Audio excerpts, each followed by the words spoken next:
Hello everyone and welcome back to my sewing room. My name's Diane and this week I would like to share with you the Cat's Cradle. So it is for a newborn. My younger sister has just been gifted with another grandchild and his name is Oliver. Mum and baby are doing well, and so I have created a quick quilt, very quick in fact. These large blue blocks here, I tackled those first. There is cat fabric that I featured throughout. I'll show you that closer when I'm showing you how it came together. And I think that block, I have an image of it in one of my scrapbooks, and it's a sort of variation on the Salem block. And I think if you've got some feature fabric that you want to show off, it's a nice way with a darker edge all the way around, and it looks quite striking, I think. And so I've used up some of the Dancing Dahlia fabrics that I've used in other projects, and a white background. It's all the same. It's a Benetex background and some scraps of little cat fabrics. So I will show you. Oh, it's 48 inches by 60 inches. So now I'll show you how that one came together. Very quick, very easy.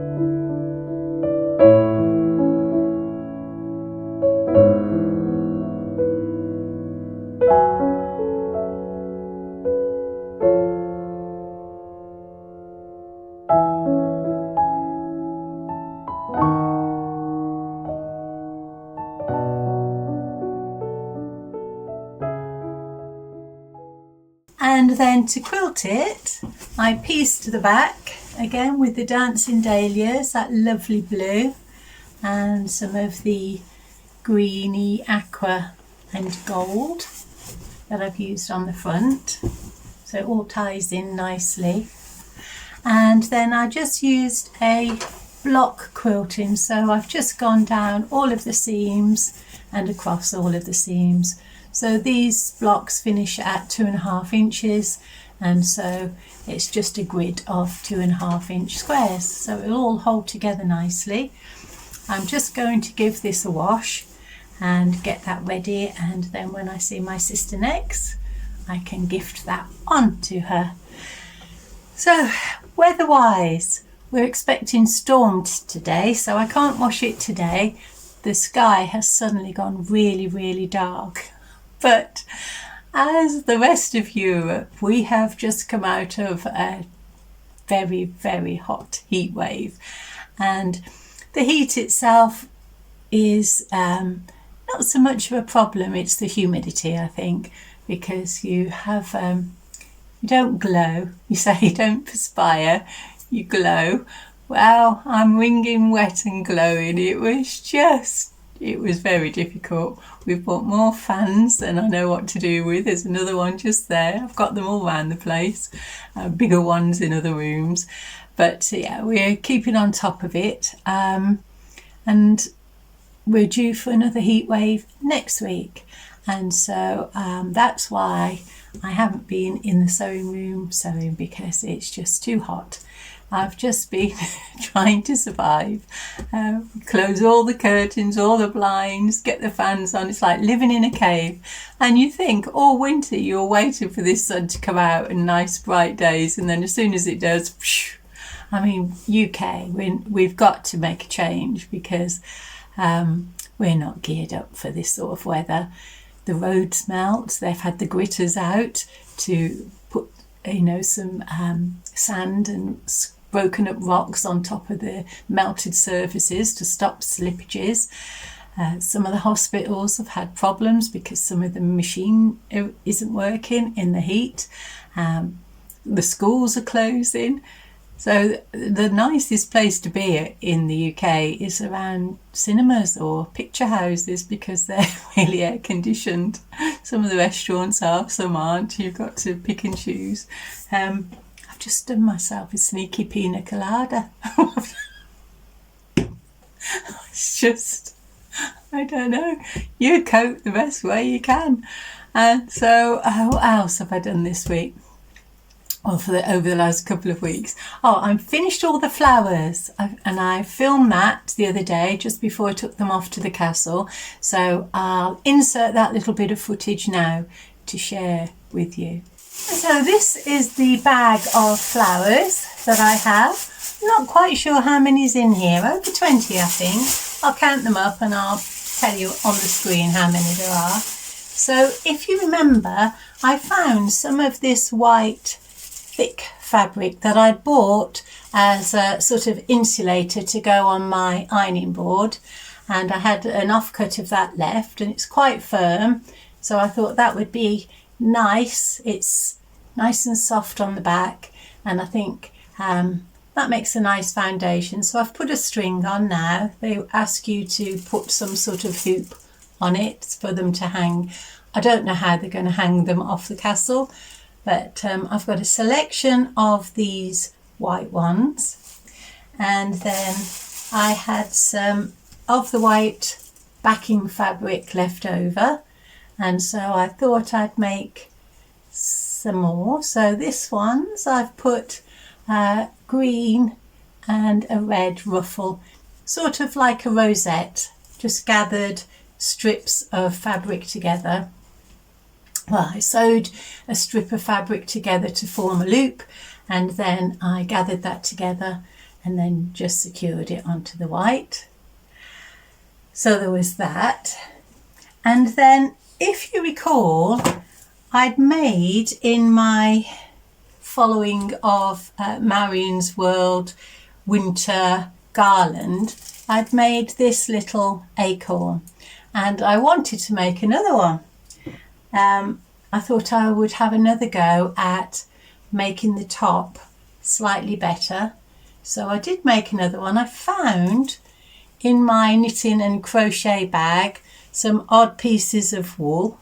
And so I took this pink, soft pink, and I made another acorn. And then while I was looking for some yarn to make this acorn, I came across all of these little granny squares that I'd made with leftover bits of fabric. And I don't think I need another crocheted blanket at the moment. I tend to make those and we keep them in the boot of the car, and then when we're out and about and we want something soft to sit on, we use those. But we're okay at the moment, so I thought I would unpick those granny squares and I would crochet some flowers. So I made quite a pile. It went quite a way, further than I expected.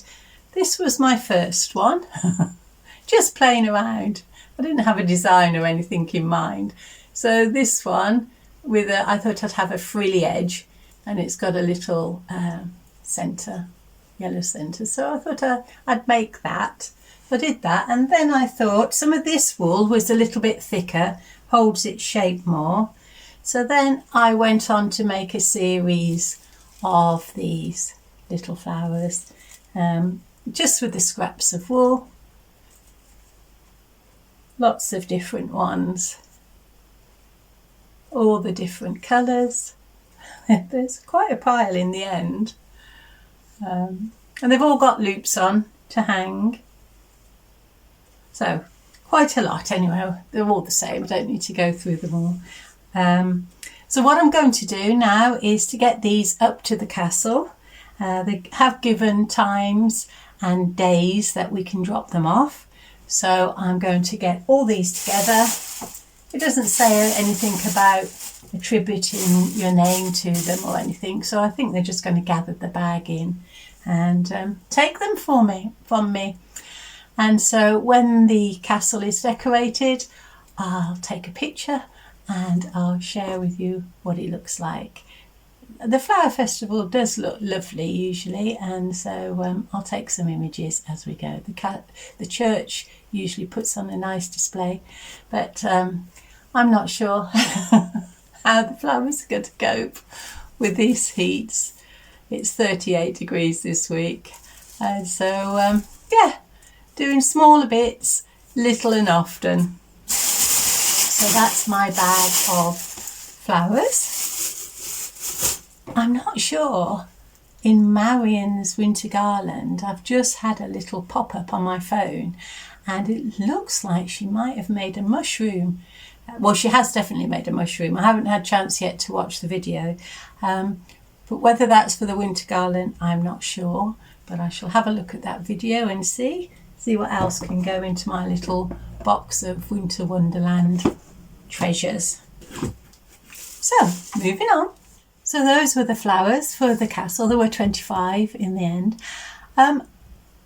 Hopefully that the castle event will still go ahead and the flower festival. Some things have been cancelled because of the high heats. There is a threat to life, and so people aren't going out, and the organisers are making that decision as and when it happens. So we'll see. We'll keep everything crossed that it goes ahead. So that was the flower festival complete. In my own flowers, in my own garden, I've just been desperately trying to keep everything alive. All of the bowls of cold washing up water I'm putting out at the base of the larger shrubs and the trees and things, and hopefully that's helping a little bit. Some things are doing really well. The bedding has come out beautifully, so there are some seed. I grew some of the plants, just sprinkled seeds on. There's some lovely little happy coincidences going around the garden where there's self-seeding going on, and that looks really pretty. What else? We've got I bought a couple of hanging baskets from our local supermarket, and they were only $5.99 each, and they have been magnificent. They've flowered since the day I've put them in. I am watering them daily and putting feeds in them regularly, and they look beautiful. I'll show you an image of those. And the bees and the hoverflies, love them too. They're always a little hive of activity. And in the front garden, I've been out and I've trimmed the Photinia, so that was going a bit round, a bit dense, and it's by a little public footpath. The dog walkers that they walk past to go onto the field, it is a little bit in the way, so I've cut that back. I've raised the canopy on that, so that's looking okay, and that's giving a little bit of light to the things underneath. And I think I'll finish this video by showing you some of the images of the garden and the back, and just if you are experiencing these extreme temperatures, whether they're hot, cold, wet, windy, we've had really high winds as well. Whatever you're experiencing, keep safe and do what you can. I have got projects on the go. This one on the board at the moment, you can just see there, that has been a request for somebody, and she wanted a bright bonkers quilt. So she's told me some of the things that the person who will receive it wants in that quilt, and so I've put just started playing with that. So big, bold and bright, that is. I haven't got a design for that, I'm just making it up as I go along. I have been working little bits on my log cabin. They're still on the floor, but they're ready for the next round, and I'm making up small blocks to go with the 3-inch squares within squares. Now, I did have an idea of what I want to do with those, so now I've got an idea. It's going to be a double Irish chain, and I think with a creamy mix of a background, off-white cream background, and these bright squares within squares, I think that will look very nice. And so yeah, when I do come in, I'm just doing a little bit at a time, and for the rest of the time I'm just curled up with a book by a fan and just waiting it out. So I will see you again soon when I have another finished project. Like I say, I've got to get this one washed, and the rest of the things I'm going to do today, I've got some house plants that I need to repot. I do that every couple of years to keep them nice and healthy, and I've bought some new compost from the garden centre, so I'm just going to repot those, and that's it. So enjoy your weekend, enjoy your sewing, and take really good care of yourselves. Thanks for watching. Bye.